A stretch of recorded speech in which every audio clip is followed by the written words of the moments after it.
Actually इस वक्त कुछ न्यूज फाइलिंग का भी रह जाता है। नमस्कार शुरू दोस्तों, करें सर। मैं हूं दिनेश के वोरा। स्वागत है आपका इस कार्यक्रम के अंदर। दोस्तों, भारत की राजनीति अब ऐसी करवट ले रही है जो शायद कई दशक पहले हमने उसको 70 के दशक में, उसके मध्यकाल में देखा था। बस कुछ वैसी ही करवट अब भी देखने को मिल रही है। कुछ घटनाएं ऐसी घट रही हैं जिसने जो विपक्षी दल हैं उनके जो सुर हैं आजकल बहुत बदले नजर आ रहे हैं। आज केजरीवाल के सुर बहुत बदले नजर आए। वो जो हमेशा कांग्रेस के खिलाफ बात किया करते थे, आज कहते हैं कि देश ज्यादा जरूरी है, ना कि अब मेरे व्यक्तिगत कुछ विचार किसी और पार्टी के लिए। ये सुर कल से नजर आ रहे हैं, जब से उनकी जंतर मंतर की जो सभा हुई थी भगवंत मान के साथ में। और ममता के सुर अभी इतने कुछ सुनने में आया कि कुछ चेंजेस तो हैं, लेकिन अभी उतनी मुखरता से नहीं आए हैं। पर लगता है कि राजनीति में राहुल को सजा मिलने के बाद एक तूफान आया हुआ है, और इस तूफान को और गति आज लोकसभा के स्पीकर ने दे दी, जब उनकी सदस्यता इतनी तीव्र गति से उन्होंने खत्म की है, जैसे कि इस व्यक्ति को एंटर नहीं करने देना चाहिए। दरअसल भारतीय जनता पार्टी की राजनीति अब 3 शब्दों के अंदर आप व्यक्त कर सकते हैं जिस स्टेज पर है। एक तो है प्रतिशोध, एक है प्रताड़ना, और एक है उत्पीड़न। मैं इन 3 शब्दों में भारतीय जनता पार्टी की सारी राजनीति को केंद्रित कर रहा हूं। प्रताड़ना भी है, प्रतिशोध भी है, और उत्पीड़न भी है। ये 3 शब्द ऐसे हैं जो हिंदी के, जो एक किस्म से पूरी की पूरी जो राजनीति है उसको, उसका समावेश करते हैं। दरअसल जिस द्रुत गति से ये काम हुए हैं, जिस द्रुत गति से ये चीजें मैनेज हुई हैं, आज की डेट में तो बहुत कुछ मैनेज हो रहा है। उसकी टाइमिंग को मैनेजमेंट, क्या कैसे टाइमिंग को मैनेज किया जा रहा है। हो सकता है कि मैं गलत भी हूं, लेकिन आजकल कई बार जब जजमेंट्स आते हैं तो उनकी भी एक टाइमिंग होती है। हालांकि हमारा कोई ऐसा इरादा नहीं है कि हम अदालत की जो कार्रवाई है या उसके वर्डिक्ट है उसके ऊपर हम कोई कमेंट करें, हम करना भी नहीं चाहते। लेकिन पिछले कुछ समय से देखा गया है कि इवन सुप्रीम कोर्ट की जो खास तौर से वर्डिक्ट आए हैं उनके ऊपर भी संशय लोगों ने अपना जाहिर किया है। राहुल का जाना पहले सजा के तौर पर और आज संसद की सदस्यता से, ये मुझे लगता है कि भारत की राजनीति में एक बड़ा मोड़ है। कांग्रेस के लिए ये आपदा है, लेकिन इस आपदा में वो एक अवसर ढूंढ सकते हैं। सुबह की डिबेट जो 12:30 बजे की थी मेरी, मैंने उसमें एक अनुमान लगाया था, वो रिकॉर्डेड है, कि there might be a chance कि एक घायल शेर की तरह राहुल बाहर से कांग्रेस का नेतृत्व करेंगे, और कांग्रेस के अंदर जो नेतृत्व करेंगी वो होंगी वायनाड से नई एमपी प्रियंका गांधी। ये मैंने सुबह के प्रोग्राम में कहा है, लेकिन वो मेरा अनुमान है सिर्फ। मैं अनुमान से आगे नहीं जाना चाहता हूं, क्योंकि राजनीति में हर पल में कुछ ना कुछ बनता बिगड़ता रहता है।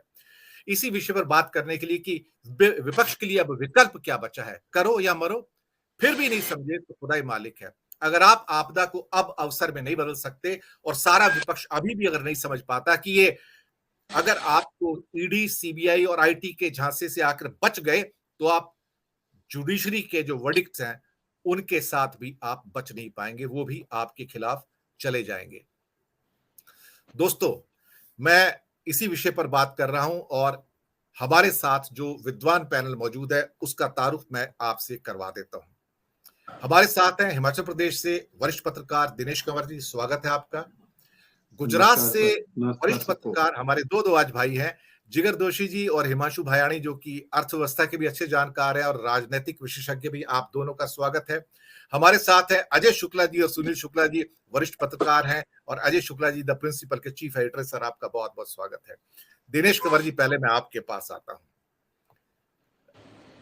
राजनीति ने करवट ले ली है। अब 2024 तक का जो दंगल होगा वो बहुत अलग किस्म का होगा। उसके कॉन्टूर्स भी अलग होंगे, उसका टेक्सचर भी अलग होगा, उसका स्पार्क और उसकी आग भी अलग होगी। मुझे लगता है कि शायद ये सीन जानबूझ के क्रिएट किया गया है, और राहुल वर्सेस मोदी एक बनाने की कोशिश की जा रही है, इसलिए राहुल को बड़ा बनाया जा रहा है कि कोई और उस बीच में ना आए। पर कभी कभी राजनीति में ऐसा होता है, जिसे आप बौना समझते हैं, एक दिन वही बौना आपको बौना कर देता है, क्योंकि ये जनता है। एक पुराना गाना है रोटी फिल्म का, ये पब्लिक है, ये सब जानती है, ये पब्लिक है। तो ये पब्लिक है, ये सब जानती है।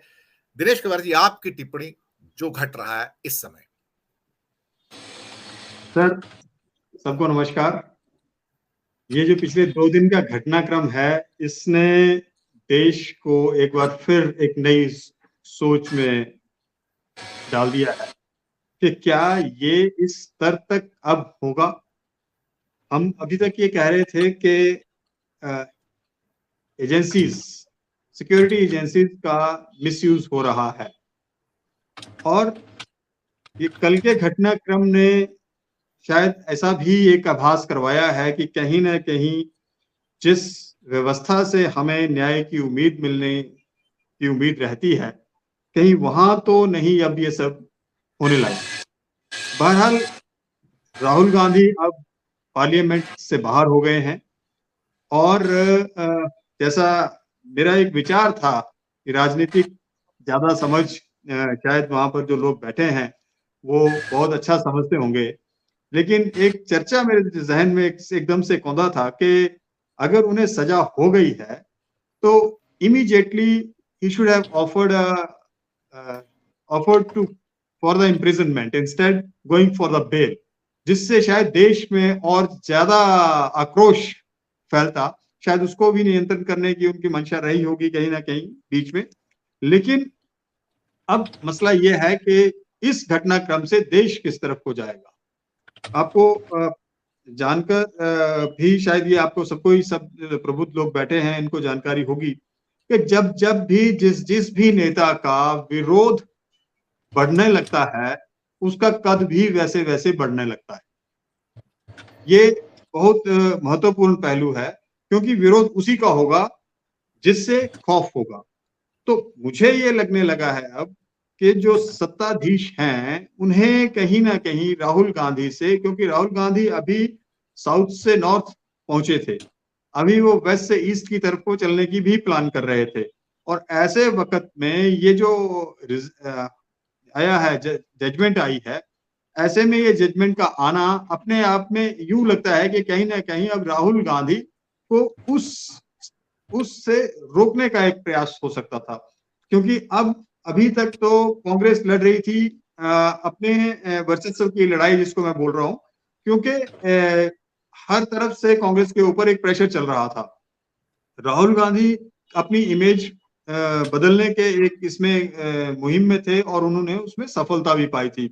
और इस भारत जोड़ो यात्रा के दौरान जो उनको सपोर्ट मिला है, उससे शायद कहीं ना कहीं सत्ता जो थी वो घबराई हुई थी, और उसी दौरान ये सारे डिसीजंस, ये इस तरह के शायद निर्णय या प्लानिंग कहीं ना कहीं चली, और राहुल गांधी को इस तरह से आज उन्होंने। लेकिन हैरत की बात यह है कि आज कल वो जजमेंट आती है, और आज सेक्रेटरी, विधानसभा सेक्रेटरी जो है वो नोटिफिकेशन जारी कर देता है। ये अपने आप में यहाँ विधानसभा सेक्रेटरीट में कितने ऐसे लंबित मामले पड़े होंगे जिनके ऊपर कई सालों से कार्रवाई नहीं हो रही, लेकिन राहुल गांधी के मामले में इन्होंने जो मतलब प्रोएक्टिव, जी हाँ, लोकसभा सेक्रेटेरिएट ने जिस तरीके से, जितना फास्ट इन्होंने इस पर काम किया है, ये ऑब्वियसली अपने आकाओं को खुश करने की भी एक कवायद हो सकती है, क्योंकि वहां पर अभी जो सत्ता में है उसी का आदमी वहां बैठा होगा, डेफिनेटली वो उसको हेल्प करेगा। लेकिन कुल मिलाकर ये देश के लोकतंत्र के लिए अच्छा नहीं है। और मैं आज ही कहीं मैं पढ़ भी रहा था, एक हिंदू की एक रिपोर्ट है 3 दिन पहले की, कि erosion of democracy, democratic values जो है वो पिछले 4-5 साल में जिस कदर हो रहा है, वो अभी वो पीक पे है। मतलब उसका स्तर, जो इरोजन का स्तर है, वो लगातार बढ़ता जा रहा है। वो हर हर हर लम्हे, हर पल देश में लोकतंत्र की एक तरह से हत्या होती दिख रही है। तो अभी के जो घटनाक्रम है, इनसे ऐसा एक एहसास जो है वो जनमानस में जाने की संभावना बढ़ गई। बिल्कुल आपने सही कहा। मैंने जैसे अपने प्रथम वक्तव्य में कहा कि पूरी भारतीय